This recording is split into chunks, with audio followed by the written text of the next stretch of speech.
Hello everyone and welcome back to my channel. Today I'm going to be making a movie review about one of my favorite movies of all time, which is Where the Crawdads Sing.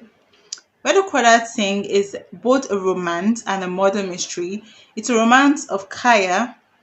It's a romance between Kaya and her environment as well as her love interest. And there are a lot of interplays between Kaya's journey and the nature around her and the wild, around her. Okay, so just keep that in mind.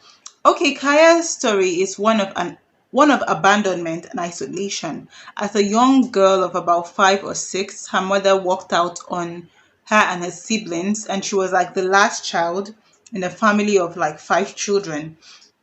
And because she was still too young, she was unable to understand what was going on. But we, the viewers, were able to see that her mother was in an abusive situation. Kaya's father was like the stereotypical, troubled soldier, troubled ex-soldier, and and from the little we could see in the movie, we could tell that his anger was often focused on, the mother and the elder ones. But eventually, the mother could not take it anymore, and she left. And when she left, obviously, his anger turned to the other siblings, and eventually, they all scampered away. The last to leave was Kaya's immediate older brother, who is Jody, and he tried to get Kaya to live with him, but you know, he Kaya chose to stay. Okay. And I feel like she chose to stay because she thought that her mother will come anytime, any day now. Her mother will come for her, and it was such a heartbreaking thing to witness. And I remember one of the most impactful scenes for me was when Kaya's brother Jody was trying to comfort her initially, when the mother just recently left, when Kaya's brother was trying to comfort her and saying, "Oh, mothers don't just abandon their children. It is not in them to leave." And Kaya brought his mind back to a scene they witnessed of an animal in the wild that had to abandon its young. And I remember Jody, her brother, was saying, "Oh, that's a different case. She was really injured, and there was like a predator. So she couldn't save both herself and the children, so she chose to leave." And what struck me was how it was such a similar event occurring in their own lives, but maybe because they were young children, they could not really understand that this is what is happening. Their mother being, the abused animal. I've forgotten the animal that Jodie talked about, but their mother was in so many ways like the abused animal with a predator hovering over it that had to either choose between her life and her kids, and so she had to flee. What I loved about this movie was that, of course, abandonment is a terrible thing. Abandoning your kids to fend for themselves is horrible, but it wasn't overly vilified. I don't know if that's the word to use, but it was like almost there was a sort of understanding and empathizing with Kaya's mother's choice. There was sort of a bit of empathy towards her. Okay, that being said, let's go on with the story. And so we see Kaya's days so isolated. Her father neglected her, left her to her own devices. And this was a girl that was supposed to be in school, but he didn't care about her schooling. He didn't care whether she had eaten. She had to fend for herself, you know.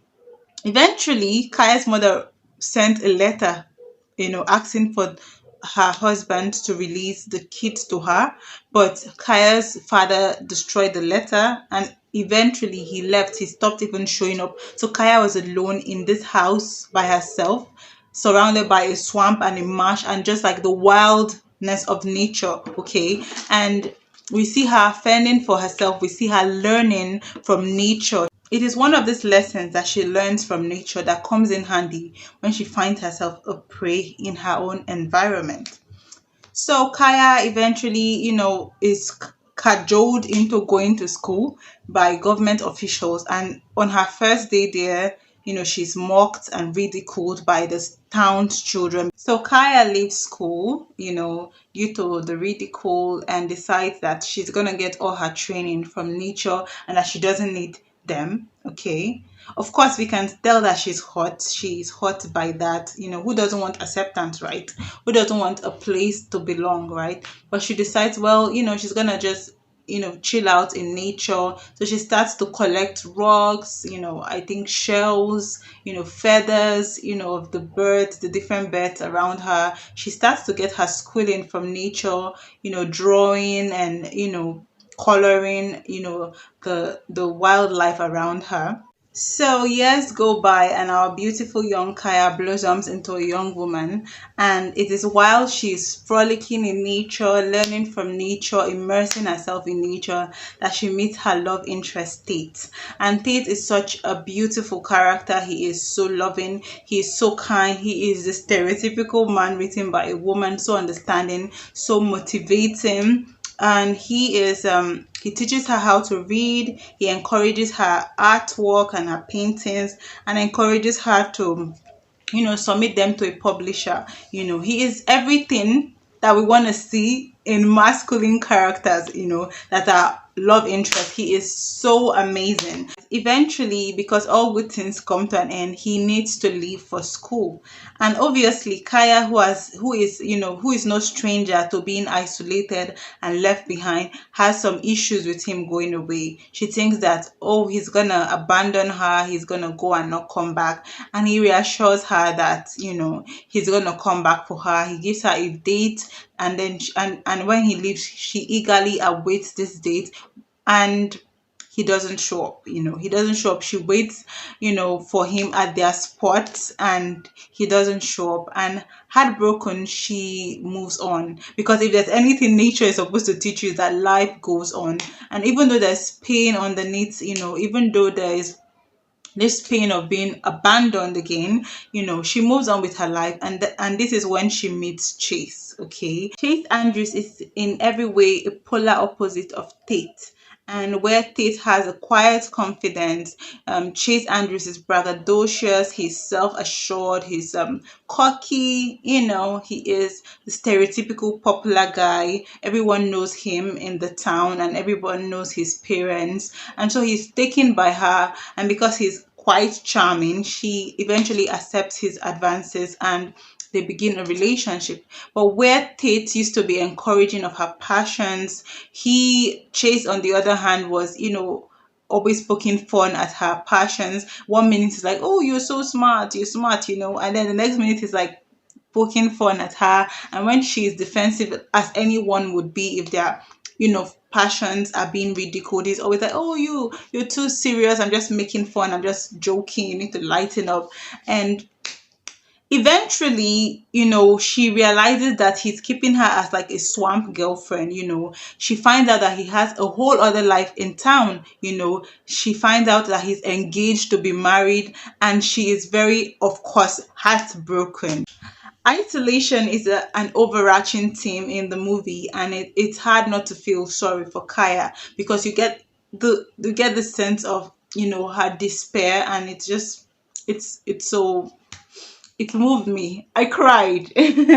Anyways, she breaks things off with Chase Andrews, and he doesn't take it so well, and he becomes predatory towards her. Understandably, when Chase Andrews is found dead, Kaya is fingered as the culprit. And this unravels in a very dramatic way, with Kaya running away, and and police guys chasing on their speedboat, and dragging her out of the water, because she dove into the water.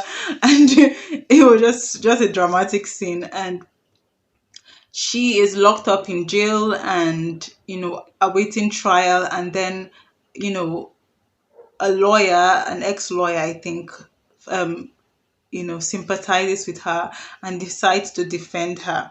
This is where she log out and jump off, if you do not want spoilers. And eventually she is found not guilty and exonerated. And then Tate comes back into the picture, asking for forgiveness, because for abandoning her. And her brother Jody comes back. Oh, it's so beautiful when he comes back. So Kaya and Tate reconnect and live their lives together in blissful harmony. And it's only after Kaya passes on that Tate sees a clue, a hidden clue that points to the fact that Kaya indeed, murdered Chase Andrews, and he gets rid of the clue, right? And there's something Kaya said in the movie that really, it was an impactful scene, and she was like that she had lived with she had experiences. I cannot remember exactly what she said, but she said something akin to, she had experiences with men like Chase Andrews, with predators, and she knew what it was like to always be looking over her shoulder, and she was like, no, it's not gonna be me, and then she was like, sometimes for a prey to survive, a predator must die. And it just brought me back to this,